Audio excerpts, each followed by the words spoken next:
नमस्कार, आप देख रहे हैं आर्या न्यूज और मैं हूं आपके साथ पल्लवी सिंह। बुलेटिन की शुरुआत करेंगे एक बड़ी खबर के साथ, जहां पर आपको बता दें लोकसभा में अमित शाह का संबोधन हुआ है। जहां पर आपको बता दें लोकसभा में जम्मू कश्मीर पुनर्गठन संशोधन विधेयक 2021 पारित कर दिया गया है।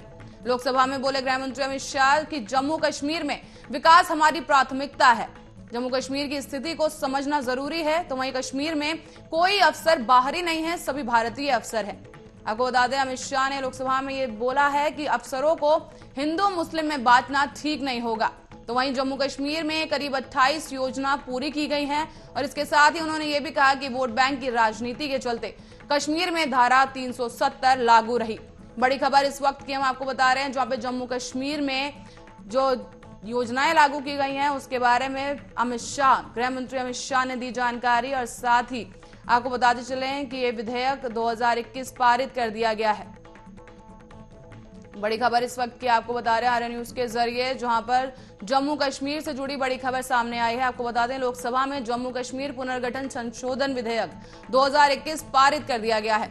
लोकसभा में अमित शाह ने यह भी कहा कि जम्मू कश्मीर में विकास उनकी प्राथमिकता है, तो वहीं स्थिति को समझने की जरूरत है।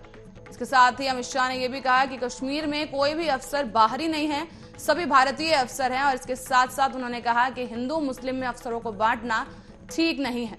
बड़ी खबर इस वक्त की आपको बता रहे हैं, जो जम्मू कश्मीर को लेकर अमित शाह ने कई बयानबाजियां की। आपको बता दें उन्होंने कहा कि जम्मू कश्मीर में 28 योजनाएं पूरी तरह से लागू कर दी गई हैं। साथ ही उन्होंने ये भी कहा कि वोट बैंक की राजनीति के चलते कश्मीर में धारा 370 लागू रही।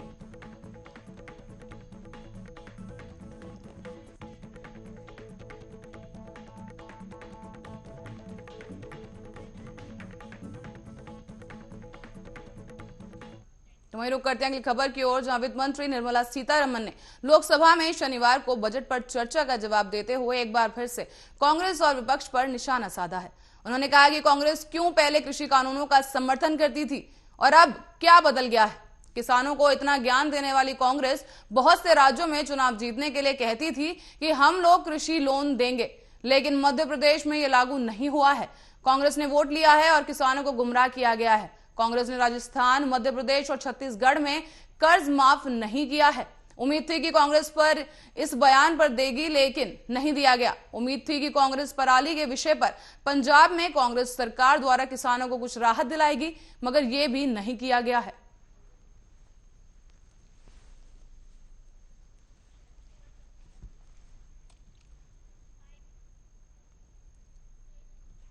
इसी के साथ रुक करते हैं अगली खबर की ओर, जहां पे कन्नौज में सपा की महिला नेताओं को नजरबंद करने का मामला सामने आया है। जहां भारी पुलिस फोर्स ने सपा की महिला नेताओं को तीरवा रोड स्थित पार्टी कार्यालय में नजरबंद कर दिया है। तो वहीं आक्रोशित महिलाओं नेत्रियों ने सरकार विरोधी नारे भी लगाए। दरअसल पार्टी कार्यालय से जीएम ऑफिस तक विरोध जुलूस निकालने की रणनीति तय की थी। आपको बता दें राज्यपाल को 10 सूत्रीय ज्ञापन भी भेज दिया गया है और महिला उत्पीड़न को रोकने की मांग की गई है। बताते चलें कि देश की पहली महिला राज्यपाल सरोजिनी नायडू के जन्मदिन पर सपा का महिला घेरा कार्यक्रम का आयोजन किया गया था, जिस पर सख्ती करते हुए पुलिस ने यह कदम उठाया है और सपा की जो महिला नेत्रियां हैं उनको नजरबंद कर दिया गया है। आपको बता दें कि विरोध जो है जुलूस निकालने की रणनीति तय की गई थी, जिसके चलते पुलिस ने सख्त कदम उठाते हुए सभी महिला नेत्रियों को जो है नजर बंद कर दिया है। यह पूरा मामला कन्नौज से निकलकर सामने आया है, जहां पर सपा की महिला नेताओं को नजरबंद करने का मामला सामने आ रहा है। आपको बता दें भारी पुलिस बल जो है इस वक्त तैनात है वहां पर और सपा की महिला नेताओं को तीरवा रोड स्थित पार्टी कार्यालय में नजरबंद किया गया है। तो वहीं आपको बताते चले कि आक्रोशित महिला नेत्रियों ने सरकार विरोधी नारे भी लगाए और वहीं पार्टी कार्यालय से डीएम ऑफिस तक दरअसल विरोध जुलूस निकालने की जो है रणनीति तय की गई थी, जिसको देखते हुए पुलिस ने एक कदम उठाया है और सभी महिला नेताओं को नजरबंद कर दिया गया है। पार्टी कार्यालय का ही ये मंजर आप देख सकते हैं, किस तरह से भारी पुलिस बल यहां पर तैनात है और वहीं महिलाओं का हुजूम भी यहां पर इकट्ठा हुआ है और सभी लगातार नारेबाजी कर रहे हैं और आपको बता दें कि सरकार के खिलाफ नारेबाजी की जा रही है। तो इस मामले में ज्यादा जानकारी के लिए हमारे संवाददाता चंद्र प्रकाश जुड़ चुके हैं। चंद्र प्रकाश जी, क्या रहा है पूरा मामला, जरा विस्तार से बताइए। जी बिल्कुल, आपको बताते हैं सपा के महिला घेरा कार्यक्रम शक्ति बरती है। सरकार ने भारी पुलिस बल फोर्स के सपा के महिला नेताओं को नजरबंद कर दिया, चतुर्थवा स्थित पार्टी कार्यालय में नजरबंद किया। आक्रोशित महिला नेताओं ने सरकार विरोधी जमकर नारे लगाए। बिल्कुल आपको बताते हैं, मैं दर्शकों को भी बताना चाहूंगा, सरोजिनी नायडू के जन्मदिन पर सपा ने महिला घेरा कार्यक्रम मनाया। उत्तर प्रदेश की पहली राज्यपाल और स्वतंत्रता संग्राम सेनानी सरोजिनी नायडू के जन्मदिन सपा कार्यक्रम में महिला राष्ट्रीय अध्यक्ष के रूप में मनाए। इस दौरान कार्यकर्ताओं ने जिला मुख्यालय स्थित पार्टी कार्यालय समाजवादी महिला घेरा कार्यक्रम आयोजन किया था। इस दौरान उन लोगों ने महिलाओं ने संबोधित मुद्दे उठाए, जिसको लेकर भाजपा पर हमला बोलते हुए कहा कि भाजपा कारण बड़ी दुर्दशा, प्रदेश में महिलाओं के खिलाफ अपराध और बलात्कार की घटना बढ़ रही हैं, जिसको लेकर पार्टी के कार्यकर्ताओं ने पार्टी कार्यालय से डीएम दफ्तर तक जुलूस निकालने की रणनीति बनाई थी, लेकिन प्रशासन ने महिला कार्यकर्ताओं को कार्यालय से बाहर निकलने नहीं है। साथ ही प्रशासन ने जुलूस की अनुमति दी, जिसके बाद कार्यकर्ताओं ने पार्टी कार्यालय में आयोजन किया और सरकार विरोधी जमकर नारे लगाए। जी, तो चंद्र प्रकाश जी, एक रैली भी निकालने वाले थे ये, तो उस बारे में क्या कुछ जानकारी है और क्या कुछ अपडेट है इस मामले में अभी?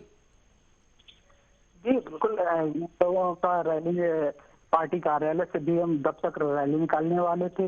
वहीं जब पार्टी सरकार ने यहाँ पुलिस ने अनुमति नहीं दी और जो महिला नेताएं थी उनको नजरबंद कर लिया गया था, जिसके बाद यहाँ के जो महिला नेताओं थी ये भड़क गए और नारेबाजी जमकर सरकार विरोधी नारेबाजी की। और इन लोगों का कहना है सरकार को हम इस तरह उखाड़ फेंकेंगे, जमकर नारेबाजी करते हुए प्रदेश सरकार और बाकी सरकार जमकर हमला बोला है। जी, कार्यकर्ताओं की तरफ से क्या प्रतिक्रिया कुछ सामने आ रही है?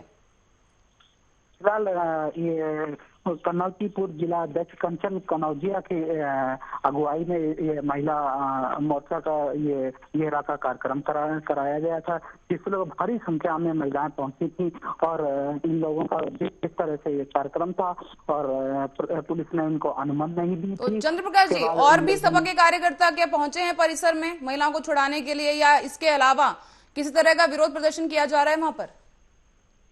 फिलहाल पुलिस ने सभी जो ये नेता थे, महिला का नेताएं थी, इन लोगों को नजरबंद किया और फिर घंटों नजरबंद करने के बाद इन लोगों को छोड़ भी दिया गया था। फिलहाल इससे सामान्य है यहाँ पर। जी, तो मतलब कोई रैली वैली अभी तक नहीं निकाली गई है, दोबारा से कोई कोशिश नहीं की गई है इस तरह की? जी बिल्कुल, अभी तक रैली की कोई कोशिश नहीं की गई। वहीं देर शाम सपा की प्रेस कॉन्फ्रेंस होने की उम्मीद है। जी, चंद्र प्रकाश जी, बहुत बहुत धन्यवाद इस तमाम जानकारी के लिए। रुक करते हैं अगली खबर की ओर, जहां कन्नौज में किसान की हत्या के बाद इलाके में बवाल मच गया। आपको बता दें कि पुलिस की कार्रवाई से असंतुष्ट परिजनों ने सड़क पर शव रखकर हंगामा करना शुरू कर दिया है और उसके बाद उन्होंने जाम लगा दिया। तो वहीं पूरा मामला तालग्राम छिबरमाऊ रोड का है, जहां पर पीड़ित परिजनों का आरोप है कि हत्यारों को पुलिस पकड़ने में देरी कर रही है और अब तक कोई ठोस कार्रवाई सामने नहीं आई है।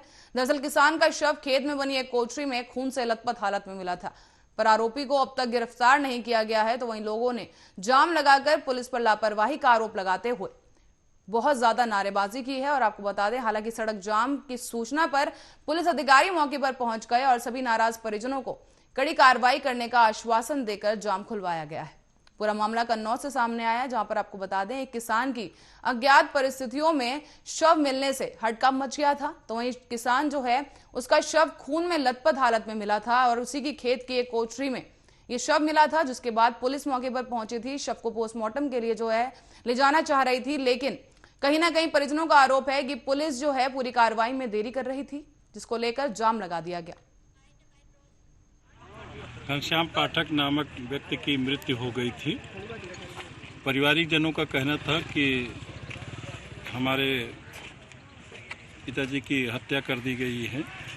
उस पे हम लोग आकर के उनकी तहरीर पर मुकदमा पंजीकृत करके शव को पोस्टमार्टम हेतु शव भेजा गया था।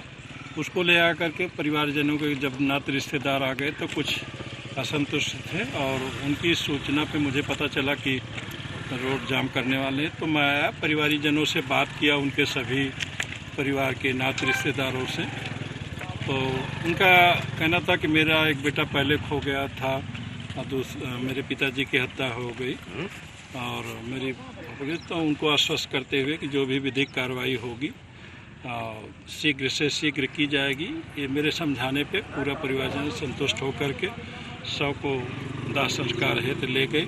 किसी प्रकार की कोई जाम नहीं लगाए, बस आ गए थे रोड पे और परिवार पूरा संतुष्ट दिखा। उनको सांत्वना दी गई कि आपकी जो भी विधिक कार्रवाई हो की। इस पूरे मामले में आपको बता दें कि ये कन्नौज से मामला सामने आया, जहां किसान की हत्या के बाद परिजनों में खासा आक्रोश देखने को मिला है। तो वहीं इस पूरे मामले में ज्यादा जानकारी के लिए हमारे संवाददाता चंद्र प्रकाश फोन लाइन पर है। चंद्र प्रकाश जी, क्या कुछ अपडेट है इस मामले में? जी बिल्कुल, आपको सालिकग्राम थाना क्षेत्र के बमरौली गांव में बीते दिन एक किसान की फसल रखवाली करते समय देर रात किसी अज्ञात बदमाशों ने हत्या कर दी थी, जिसके बाद परिजनों ने हत्यारों को पकड़ पुलिस देरी करने को लेकर पीड़ित परिजनों ने रोड जाम कर दिया। वहीं सड़क जाम करने पर पहुंचे अधिकारियों नाराज कड़ी कार्रवाई करने का आश्वासन देकर खुलवाए। कई घंटों तक लोगों को समझाने में जुटे रहे। वहीं खेत में बनी कोठरी में से लथपथ मिला था और जिसके बाद बमरौली हत्याकांड में पुलिस पर आक्रोश, पुलिसिया कार्रवाई से मृतक परिजनों में काफी आक्रोश देखने को मिला। सूचना मिलता है ये सीओ एसपी मौके पर पहुंच गए। परिजनों को उचित कार्रवाई का भरोसा देकर सीओ ने भीड़ को हटवाया।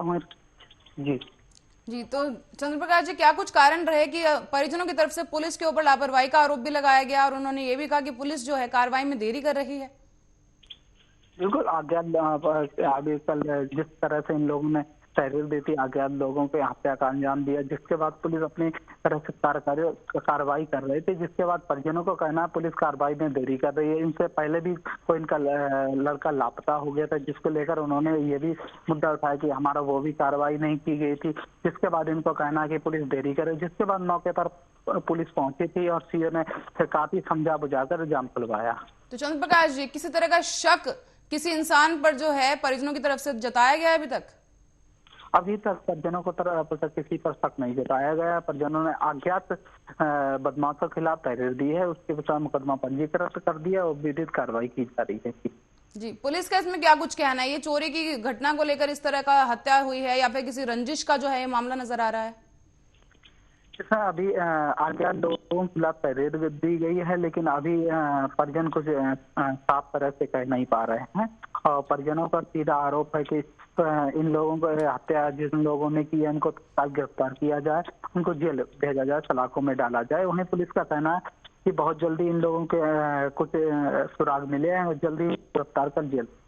जी, चंद्र प्रकाश जी, बहुत बहुत धन्यवाद इस तमाम जानकारी के लिए।